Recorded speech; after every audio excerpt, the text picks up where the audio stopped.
ओम यजुर्वेद अध्याय 35 मंत्र 17।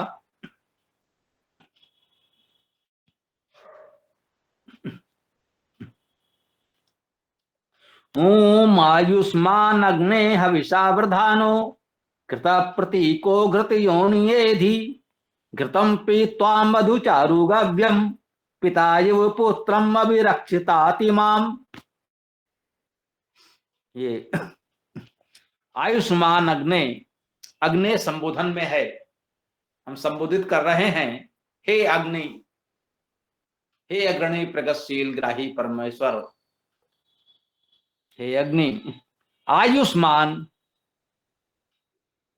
अब ये आयुष्मान भी संबोधन में भी आप लें तो हम अग्नि को भी आयुष्मान कह रहे हैं। आप कहेंगे भाई अग्नि को, परमेश्वर को हम आयुष्मान क्यों कहें? जैसे हम कहते हैं हे दयालु दया करो, हे कृपालु आप कृपा करने वाले हो तो हम पर भी कृपा करो। हमें जो आवश्यकता होती है उससे हम वही कहते हैं, आप सबकी रक्षा करने वाले हो हमारी रक्षा करो। आप सबको सुख समृद्धि देने वाले हो तो हमें भी सुख समृद्धि दो। हम कहते हैं हे पूषण, हे पूषा, अर्थात सबका पोषण करने वाले परमेश्वर आप हमारा भी पोषण करो। वैसे ही माने यहां आयुष्मान भी कहा गया होगा, हे आयुष्मान। वास्तव में आयुष्मान, आयुष से युक्त तो आप ही हो। आपकी दी हुई आयु हुई तो हम सब पे है, हमारे पास अपना क्या है? जो आपका दिया हुआ आयु ही तो हमारे पास है। तो वास्तव में मूल रूप में आयुष्मान तो वह परमेश्वर ही है। तो कह रहे हैं हे आयुष्मान, आप ही आयुष्मान हैं, आयु से युक्त हैं। हे आयुष्मान अग्नि हविषा वर्धानो, हविषा हविष द्वारा, हविष के साथ, वर्धानो बढ़ते हुए, जो बढ़ता है। अब इसमें हमने आपको बताया था ना कि जब सतत क्रिया की बात करते हैं, वर्धाना बढ़ता हुआ, बढ़ रहा, रहा रही, हुआ हुई के अर्थ में जब आता है तो ये वही प्रयोग है, वर्धाना बढ़ता हुआ। हविषा वर्धानो, हविष के साथ बढ़ता हुआ। वो बढ़ेगा कैसे? हविष के साथ ही बढ़ेगा। अब ये हवि क्या है? हवि, हविष, और उसमें तृतीया एक वचन का आ जुड़ा तो हो गया हविषा। हविष के द्वारा, हविष के साथ। अब हवि क्या है ये समझना है को रह गया। हवि शब्द बनेगा हु धातु से, हु दाने, दाना, दानयोचा। हु धातु का अर्थ है हु दाने, दान करना, दाना दानयोचा, दान और आदान करना, दोनों, आदान प्रदान करना। ठीक, तो हु धातु का अर्थ एक तो दान करना है और साथ में आदान प्रदान करना। एक तो है दान करना, हम केवल देते चले गए, इसमें आदान प्रदान करने का भाव भी। हम देते तो हैं लेकिन कुछ लेते भी हैं। समाज की व्यवस्था ऐसे ही चलती है। हम अपनी सामर्थ्य भर दें और अपनी आवश्यकता के अनुसार लें तो समाज सुव्यवस्थित चलेगा। यही हवन और हवि की अवधारणा है।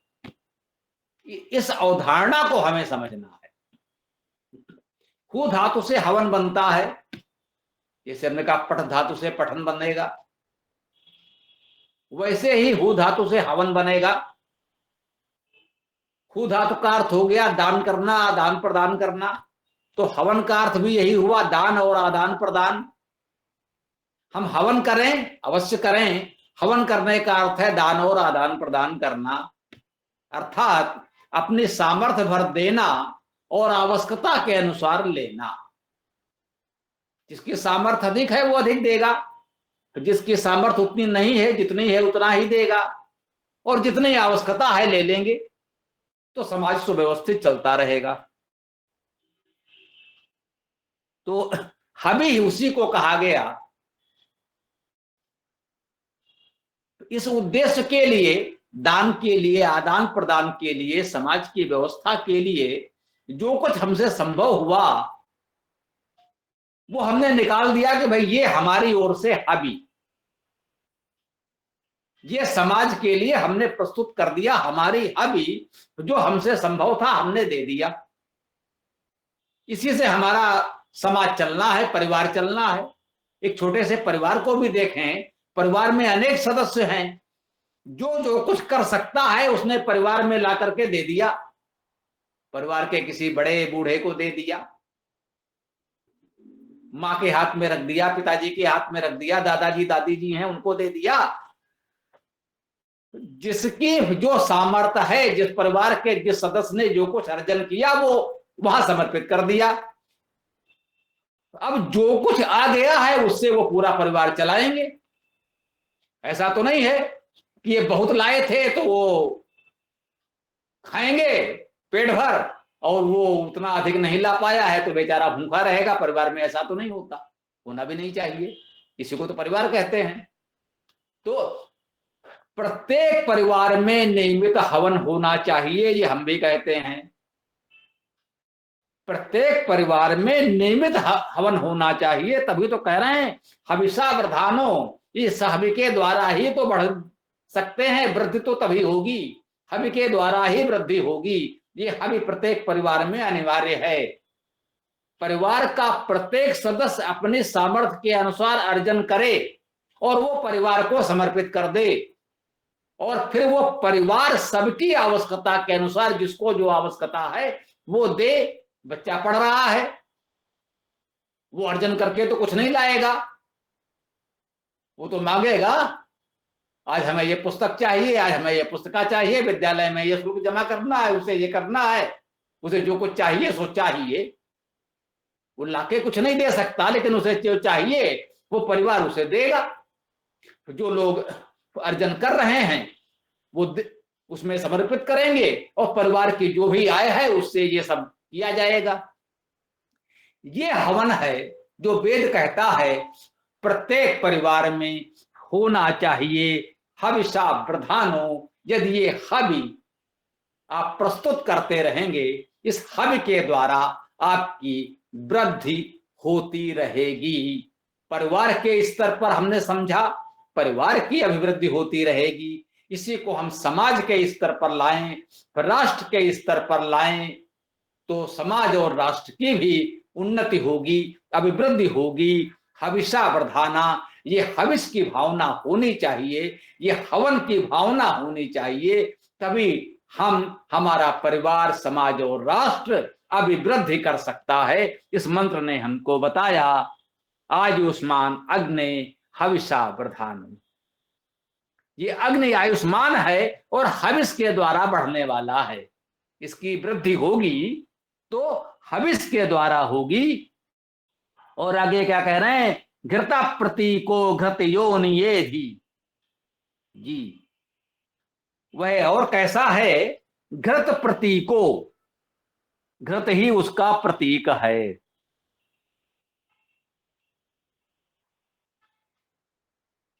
घृत प्रतीक है। अब घृत का क्या अर्थ है ये समझ लें। तो घृत को समझिए, घृ धातु है। घृ धातु का क्या अर्थ है देखिए जरा, अभिसिंचन करना, ठीक। घृ धातु का अर्थ हुआ सिंचन करना, प्रकाश करना, शब्द करना। ये तो घृ धातु के अर्थ हो गए। तो घृत का क्या अर्थ हुआ, अभिसिंचित, प्रकाशमान, शब्द युक्त। यही उसका प्रतीक है। और यह प्रतीक क्या होता है, प्रति तो उपसर्ग अव्यय मान लीजिए, ठीक है, इसके प्रति उसके प्रति हम जानते हैं। तो यह प्रतीक जो बनाया, ई धातु होगी गति करना जाना चाहे तो, प्रति से प्रतीक में ई धातु ग्रहण कर सकते हैं, या प्रतीक को जैसा भी हम जानते मानते हैं उसे सर्वनाम अव्यय के रूप में भी स्वीकार कर सकते हैं, वो भी ठीक है। तो घृत ही उसका प्रतीक है। घृत का अर्थ हुआ अभिसिंचित, घृत का अर्थ हुआ शब्द युक्त, वाणी युक्त, घृत का अर्थ हुआ प्रकाश युक्त, प्रकाशमान। ये जो अग्नि है, ये जो हवि है जिससे हम वृद्धि कर सकते हैं, वो घृत प्रतीक है। उसका प्रतीक है अभिसिंचन, प्रकाश, शब्द। जो कुछ हम पे है, हमारे पास है, हमारी सामर्थ्य में है, उससे हम परिवार को, समाज को अभिसिंचित करें। ये प्रकाश हम सबको दें। जो शब्द वाणी विद्या हमारे पास है वो दूसरों को भी दें। यही कहा गया है कि वो घृत प्रतीक है। उसका प्रतीक यही भावना है कि हम अभिसिंचन करें, प्रकाश फैलाएं, वाणी विद्या का प्रचार प्रसार करें। यही उसका प्रतीक है। उसका और कोई प्रतीक बनाने की आवश्यकता नहीं है कि कोई चित्र आदि, कोई आकार प्रकार, किसी प्रकार का कोई बना लिया और बस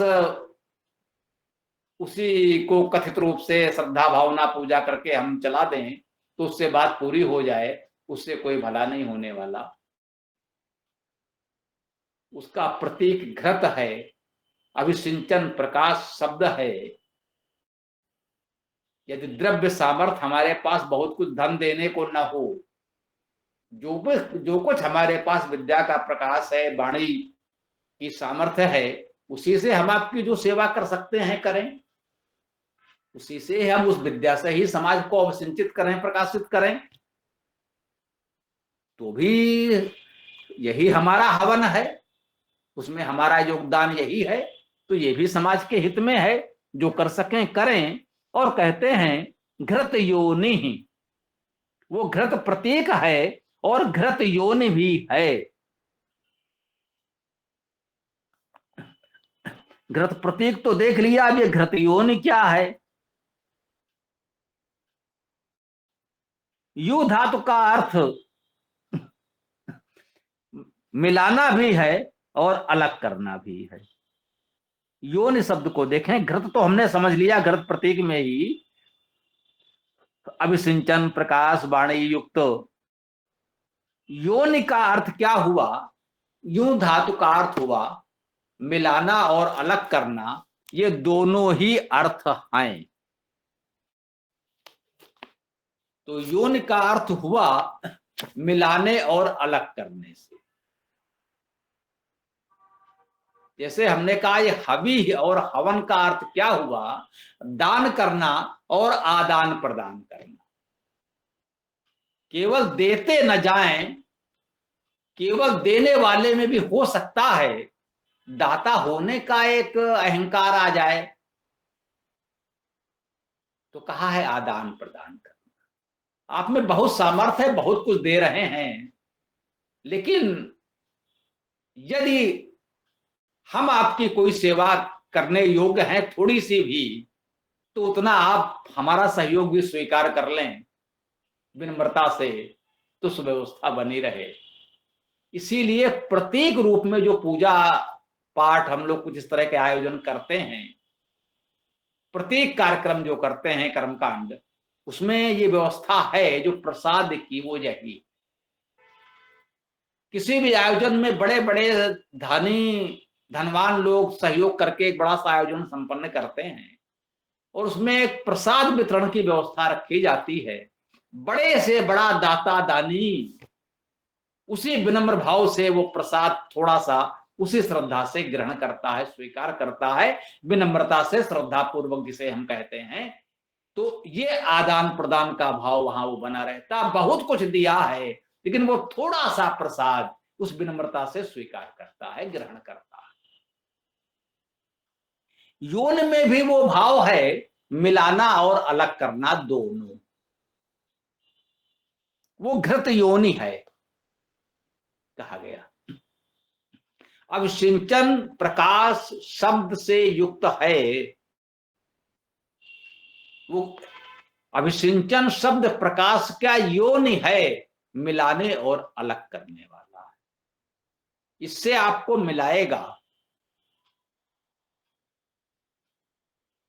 जो भी है समाज से हम अभिसिंचित हुए, जो कुछ हमने प्राप्त किया, जो प्रकाश, जो वाणी विद्या हमने प्राप्त की, उसे हम दूसरों तक भी पहुंचा दे, बांटते रहें। मिलाना और अलग करना, यहां अलग करने को बांटने से ग्रहण कर सकते हैं।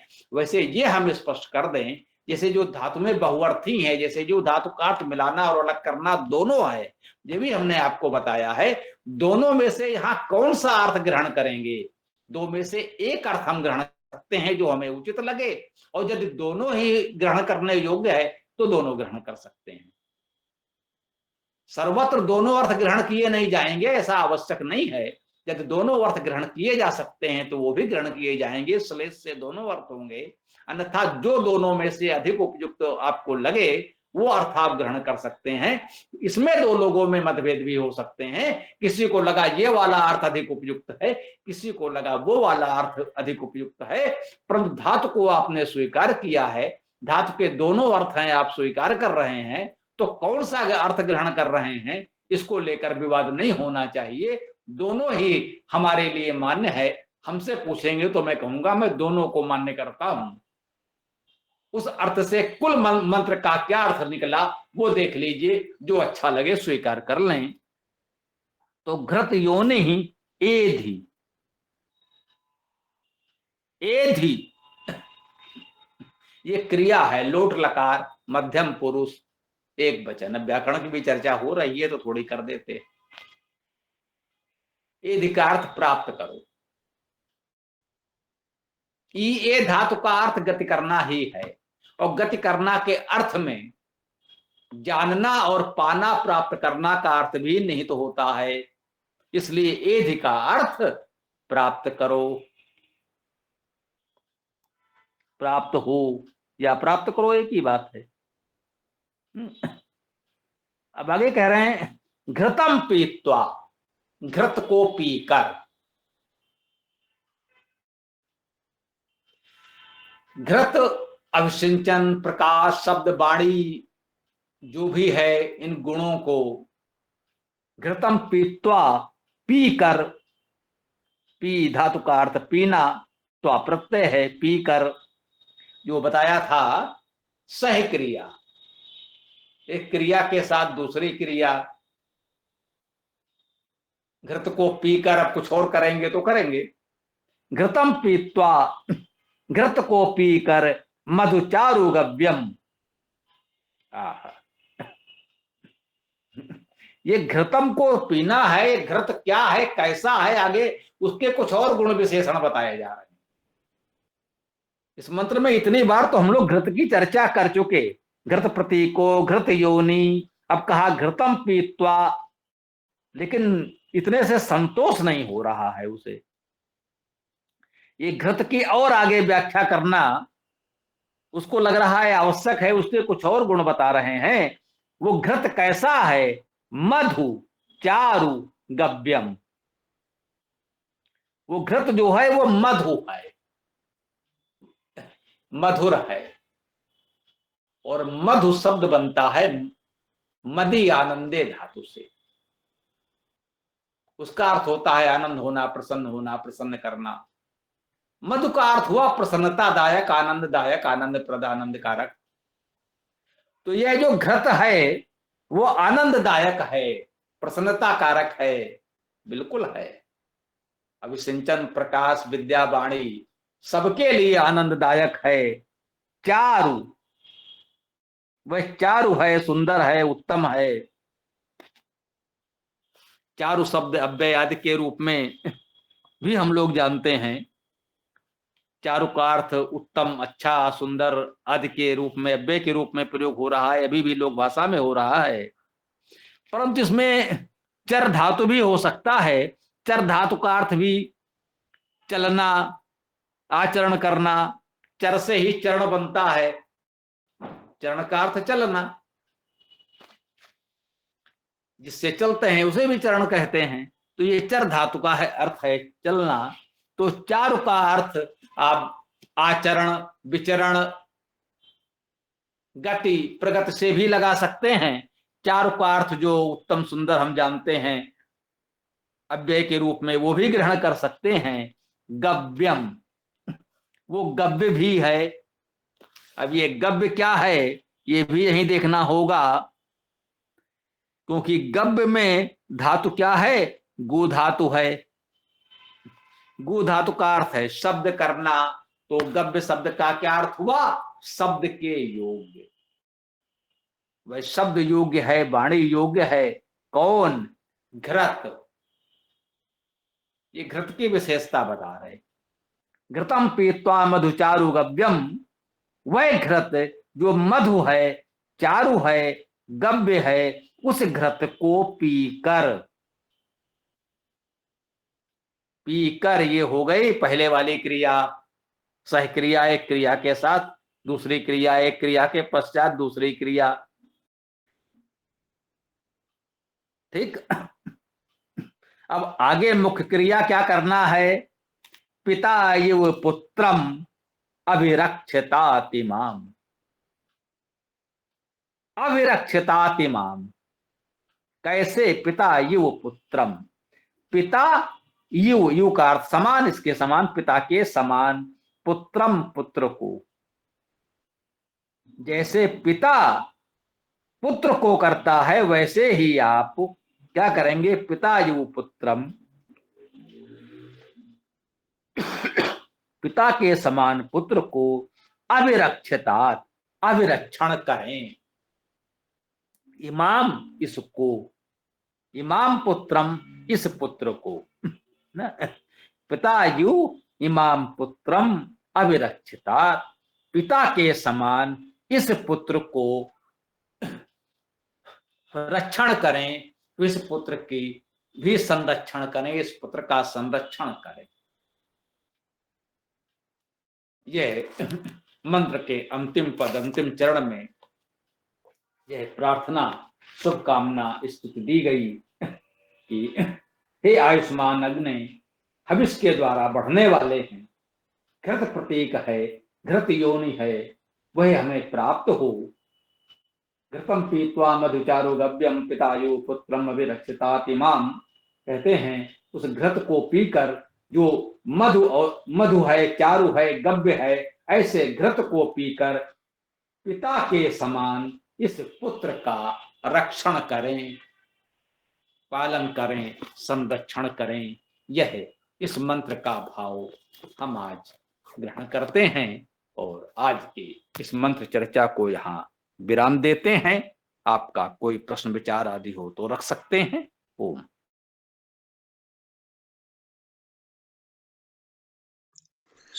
जी नमस्ते। इस मंत्र के आखिरी में जो शब्द है हमारी पुस्तक में, रक्षतादिमान स्वाहा भी आगे है इसमें।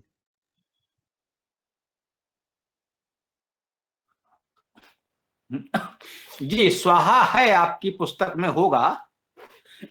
इसमें भावार्थ में इसको विस्तार से बताया गया है, स्पष्ट कर दिया गया है। इस मंत्र सहित कुछ मंत्रों के अंत में स्वाहा शब्द भी अनेक प्रकाशित संहिताओं में मिलता है। प्रत्येक धार्मिक कर्मकांड में मंत्रों का प्रयोग करने पर स्वाहा, सुधा, नमा जैसे शब्द बोले जाते हैं। जैसे वेद पाठ करते समय मंत्रों से पूर्व ओम का उच्चारण किया जाता है, तो अनेक पुस्तकों में मंत्रों के प्रारंभ में ओम लिखा भी जाता है। सामान्यतः नहीं भी लिखते हैं तो भी हम बोल देते हैं। स्वाहा शब्द का अर्थ व्यापकता, विस्तार होता है। भावना यही है कि हम जो भी शुभ कार्य करते हैं वह विस्तृत हो, सभी को उसका लाभ मिले। स्वाहा शब्द के निरुक्त विपत्ति के अनुसार सु का अर्थ है अच्छा, सुंदर। स्वा का अर्थ है अपना, अय धातु का अर्थ है व्यापक होना। सु आहा, आहा अह व्यापक होना। पूरे विस्तार से इसको इसमें बता भी दिया गया है, परंतु छंद में स्वाहा कहीं आ नहीं रहा। इसको ध्यान दें कि इस मंत्र में, ये अंतिम चरण में स्वाहा कहीं से आ नहीं रहा है। तो जो मान ले कि जब यजन के लिए सामान्यता इसका बहुत सा प्रयोग हुआ, तो वो स्वाहा बोलने के अभ्यास में कहीं कहीं लिख पढ़ दिया गया, छप गया, जो भी माने, तो अर्थ उसका हमने दे दिया है। उसका अर्थ ग्रहण करना चाहें, स्वाहा का अर्थ ये व्याप्त होना, व्यापक होना, ग्रहण कर लें, अच्छी बात है। और उसमें छंद में नहीं हो रहा, इतने से मंत्र पूरा हो जाता है, ऐसा मान लें तो भी ठीक है। जैसी आपकी इच्छा, विकल्प हमने दे दिया है। ओम।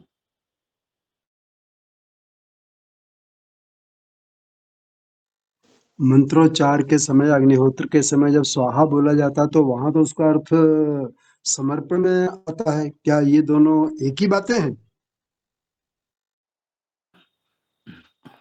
समर्पण में अर्थ कैसे आता है? अब आपकी भावना जो भी हो, शब्द का अर्थ तो अलग होगा, दोनों बातें अलग हो गई। शब्द का अर्थ अलग बात है, और आप किस भावना से क्या बोलते हैं एक अलग बात है। उसका तो कोई नहीं है। बोलचाल में हम लोग बहुत से शब्द ऐसे बोलते हैं, उसका शाब्दिक अर्थ पर ध्यान नहीं देते, और उसका एक कहने के तरीके से ही अलग तरह का भाव निकल आता है, और सामने वाला उसी को ग्रहण भी करता है। उसका शाब्दिक अर्थ क्या है, न बोलते समय हमको रहता है, न सुनने वाला उधर ध्यान देता है। केवल कहने के तरीके से उसका एक अलग तरह का अर्थ निकलता है, वही सुनने वाला भी समझता है। तो इस तरह की भावना किसी की कुछ भी समर्पण या हो, शाब्दिक अर्थ तो वो नहीं होता, ये तो बिल्कुल ठीक है। ओम। जो जैसे मंत्रोच्चार करते समय अग्निहोत्र किया जाता है या हवन कराते हैं पुरोहित लोग, तो उसमें बोलते हैं ना, ओम भूर्भुवः स्वः, गायत्री मंत्र के बाद बोलते हैं स्वाहा, या और दूसरे मंत्र बोलते थे स्वाहा। जो इस तरह से बोला जा रहा है, तो उस समय तो क्या उसका अर्थ ये बोलते हुए विस्तार विस्तीर्ण हो, या आप समर्पित कर रहे हैं जिसे आप स्वीकार करो? जी जी, विस्तीर्ण हो ही ठीक है। जो भी मंत्र हमने पढ़ा, वह मंत्र व्यापक हो, विस्तृत हो, वह मंत्र में जो कुछ हम कह रहे हैं वो हमारी भावना विस्तारित हो, सब तक पहुंचे, यही अर्थ है उसका। जो वास्तविक अर्थ है वो यही है। वो किसी का भी भाष्य देख लें। जी, यहां पर हम विनम्रता से कह सकते हैं कि हम कोई नई बात नहीं कह रहे। किसी का भी भाष्य देख लें, स्वाहा का अर्थ जलाना तो नहीं होता, स्वाहा का अर्थ देना नहीं होता, स्वाहा का अर्थ, किसी ने कहा स्वाहा का अर्थ अच्छी बात है, सु अच्छा, और आह प्राह जैसे संस्कृत में प्रयोग होता है, आह का अर्थ कहा। तो हमने किसी को ये कहते भी सुना हवन में, किसी, अब जो भी हवन करा रहे थे पुरोहित जी, तो उन्होंने कहा स्वाहा अर्थात अच्छी बात है। ठीक है भाई, अब उन्होंने इस तरह का अर्थ ले लिया, उनकी भावना है, उसका भी सम्मान है। क्योंकि आह आहा वो कहने के अर्थ में भी बहुधा हम लोगों ने, संस्कृत पढ़ने वाले विद्यार्थियों ने कहीं ना कहीं पढ़ा भी होगा, तो उन्होंने इस तरह का अर्थ कर दिया। लेकिन वो शाब्दिक अर्थ ही किया कम से कम। ऐसा नहीं है कि हम